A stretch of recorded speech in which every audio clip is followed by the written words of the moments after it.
Хәерле көн, Татарстан. Хәерле көн, хөрмәтле телевизор караучылар. Бүген 16 август, дүшәмбе. Мин Эльза Әхмәтҗанова һәм тапшырубызның иҗат төркеме сезгә күтәренке кәеф, матур атна башы теләп калабыз. Бүгенге көн тарихка нинди вакыйгалар белән кирип калган? Шул турыда кыскача булыр.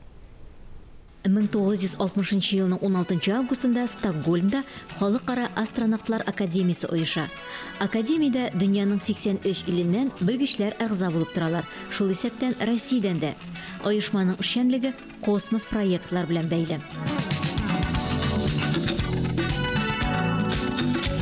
Бүген атаклы рок-музыкант Элвис Преслине искә алу көне. Ул дөньяның иң атаклы 3 башкаручысылар арасына керә. Артист исән чакта ук аның җырлары белән 500 миллион пластинка сатыла, ә вафатыннан соң бу сан 2-гә арта.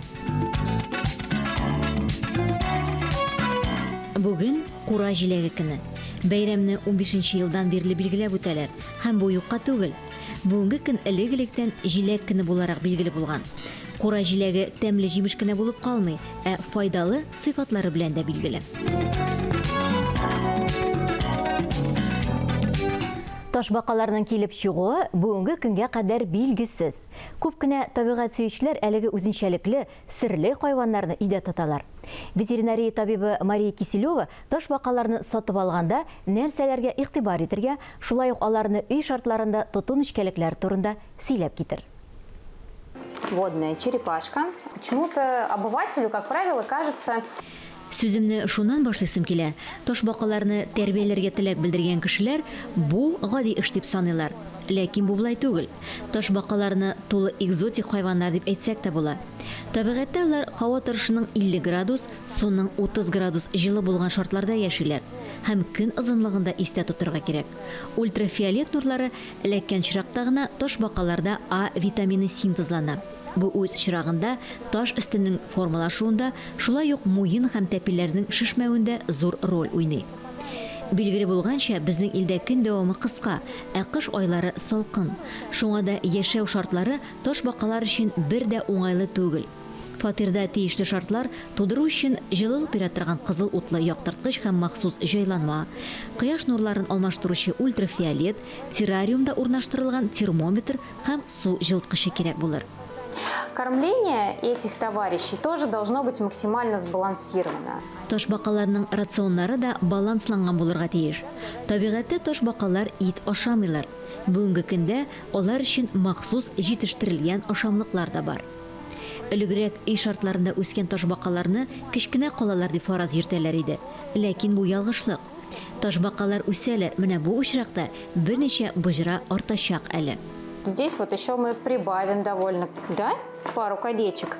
Поэтому, когда вы покупаете черепашку, в первую очередь на что вы должны? Ташбаканы сатып алганда нәрсәләргә игътибар итәргә кирәк соң? Иң беренче чиратта таш өстенлегенә карагыз. Кечкенә ташбаканың өсте басып караганда ташны хәтерләтергә тиеш. Урта өлешенә басып караганда ул да каты булырга тиеш. Бу күрсәткеч ташбаканың сәламәтлеге турында сөйли. Шулай ук тәпиләренә һәм муен турларын карарга кирәк. Ташбака башын яшергәндә җилкә янында һава капчыгы булса әйбәт түгел. Тәпиләре йомшак һәм шешүнәрсез. Тәпиләре йомшак булырга тиеш. Бу ташбаканың бөерләре яхшы эшли дигәнне аңлата. Вот у нас абсолютно здоровый товарищ, которому, конечно, нужно немножечко подстричь когти, да, сделать немножко маникюр и педикюр. Күрәсезме, биредә таш өстенең формасы үзгәргән. Бу инде А витамины җитми калган дигән сүз. Животные на каком-то нам неведомом уровне считывают состояние и пока... Хайваннар аңлатылмаслык кешеләрнең психологик халәтен туярга сәләтлеләр. Бәйләнеш булмаса алар белән эш итеп булмый шул. Әлкән буын табиблардан да сораганым бар. Кайчан соң инде мин пациентларым өчен борчылмый башлыйм. Алар миңа бер кайчан да дип җавап бирәләр. Прогорю ты, когда я успокоюсь и не буду переживать за каждого. Они смеются, на меня улыбаются, как никогда. Без туры эфирдә эшлибез, хәерле, матур көн теләп тапшырубызны дәвам итәбез. Камал театр труппасы яңа, яшь артистлар белән тулыланды. Киләчәк сәхнә тормышыннан артистлар нәрсә көтәләр, нинди рольләр турында хыялланалар. Тапшырубызның кунаклары белән без бүген шул турыда сөйләшербез. Хәерле көн, кызлар, исәнмесез, Райхан, Ләйсән? Сәмсіз. Сәмс, хәерле көн. Камал театры чираттагы 115-нче сезонын ачырга тора, ә сезнең өчен әлеге сезон беренче.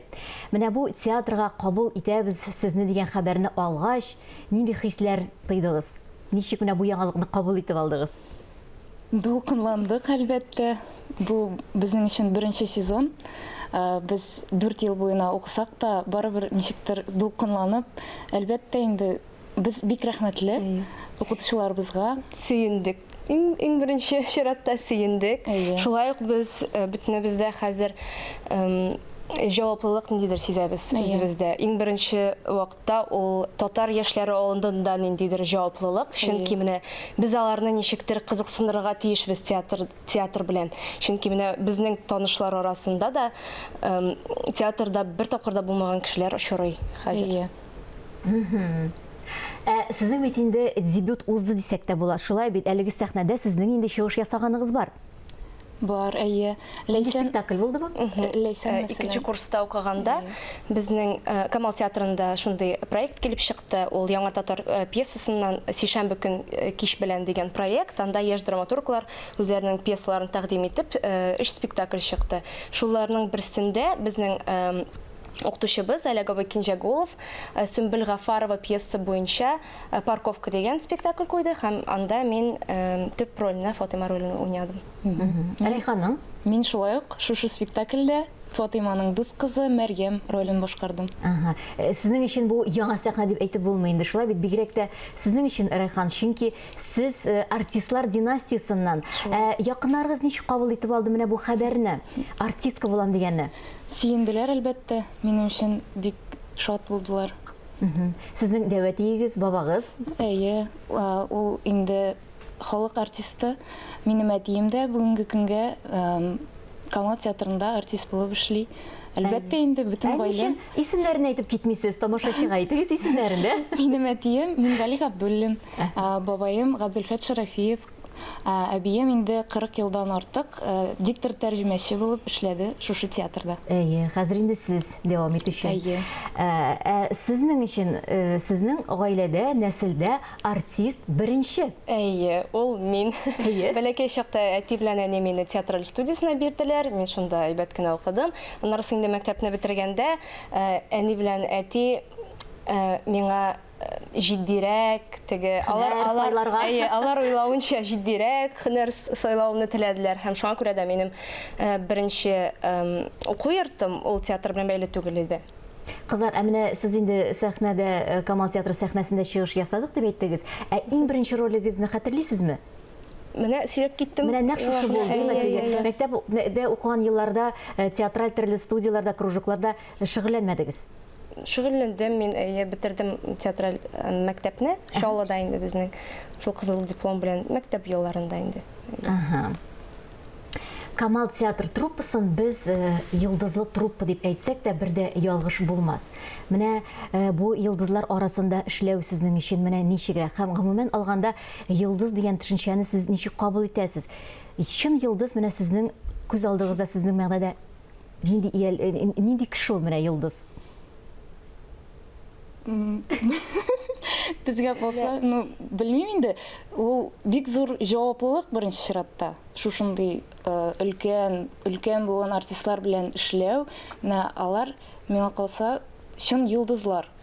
Без инде әле үзебезнең ничектер юлны башлап кына китәбез, шуңа күрә әле ул төшенчәгә ничектер уйлаган юк. Шулай беләсез, сез дә шулаймы? Әйе, беләсезме, безнең театрда бик күп метрлары, тәҗрибәле, бик күп профессиональ артистлар, чын профессионаллар. Һәм ничектер минем аларны йолдыз дип атарга ничектер телем әйләнми. Теге урысча әйткәндә звезда дип әйтәләр бит инде. Ничектер ул кимсетә шикелле безнең профессияне әзрәк. Кызык фикер.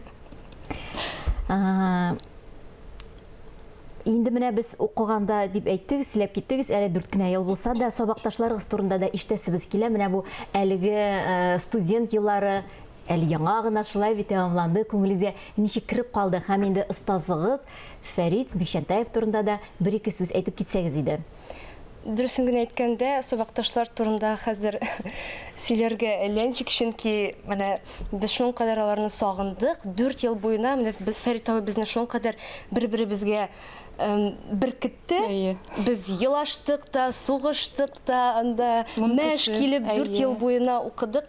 Һәм хәзер менә репетицияләргә дә киләбез, алар юк һәм әлегә бик авыр аның турында сөйләргә.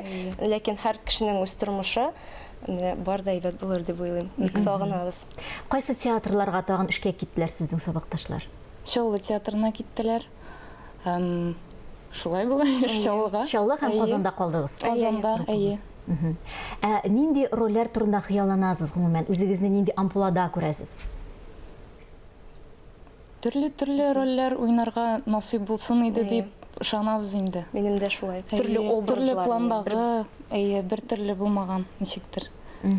Бер генә ампулада эшләргә теләгегез юк димәк. Әлбәттә, кызык түгел. Төрле яктан үзегезне ачасыгыз килә.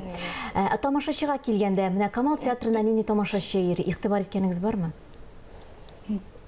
Тамашачы төрле була инде, ничектер менә сәхнәгә чыккач, инде син баштан ук сизәсең нинди атмосфера залда, ничек кабул итәләр. Шулайрак инде. Өлкән артистлар бик әйбәт сизәләр аны чыгуга ук, менә ничек бүген зал сине әйбәт кабул итәчәкме, юкмы, теге сизелә барыбер нидән сәхнәдән. Тамашачы мәхәббәтен яулар өчен нинди артист булырга кирәк? Миңа калса тырыш артист булырга кирәк.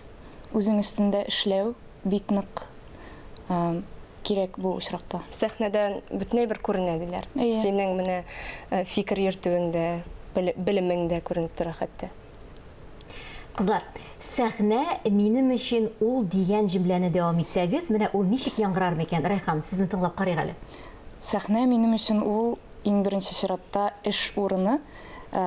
Сәхнәгә чыккач, син һичшиксез башыңда менә бер генә уй булырга тиеш, эшләргә. Шул. Ләйсән, сезнең өчен сәхнә ул минем өчен? Сәхнә ул минем өчен ниндидер иреклек дип әйтимме соң. Менә тормышта синең үз характерың булсаң, мәсәлән, синең темпераментың сангвиник икән, син сәхнәдә меланхоликны уйный аласың, тоемлый аласың, башка кешеләрне аңларга тырышасың, ничек алар яшиләр микән, уйнап күрсәтәсең һәм ул ниндидер иреклек бирә минемчә. Иреклек. Менә бит ничек кызык. Күрәсезме, бер сәхнәдә эшләргә үзегезгә насыйп булган, фикерегез, карашыгыз сәхнә сезнең өчен икегез өчен төрле. Кызлар, бүгенге көнегезне килеп безнең белән башлаганыгыз өчен иң беренче чиратта сезгә бик зур рәхмәт. Һәм инде әлбәттә менә бу мәхәббәтегез театр белән уртак булсын. Якты йолдызлар булып янырга язсын сезгә озак еллар. Тамашачы мәхәббәтен яулап, матур рольләр тудырга насыйп итсен үзегезгә. Рәхмәт. Шулай булсын, рәхмәт бик зур. Көнегез матур итсен. Рәхмәт. Бүген халкыбызның бөек улы Рөстәм Яхинга 100 ел тулган көн. Яхин татар классик музыкасына нигез салучы композиторларның берсе. Аның әсәрләре республикабыз мәдәниятының алтын фондын тәшкил итә. Иҗатында композитор милли әһәннәрне оста кулланып, югары дәрәҗәдәге классик әсәрләр яза. Рөстәм Яхин тарихка беренче профессионал пианист башкаручы булып кирип калды. Композитор иҗат иткән 400 әсәр бүгенге көндә дә заманча яңгырый, һәм алар күп кенә башкаручыларның репертуарына кергән.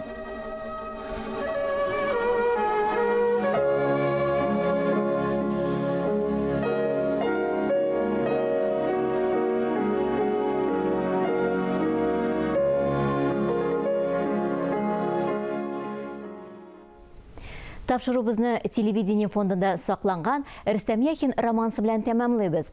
Мин Эльза Әхмәтҗанова сезнең белән иртәгә кадәр саубуллашам. Һәр көнегезне матур фикерләрдән генә башлагыз. Исән, имин булыгыз.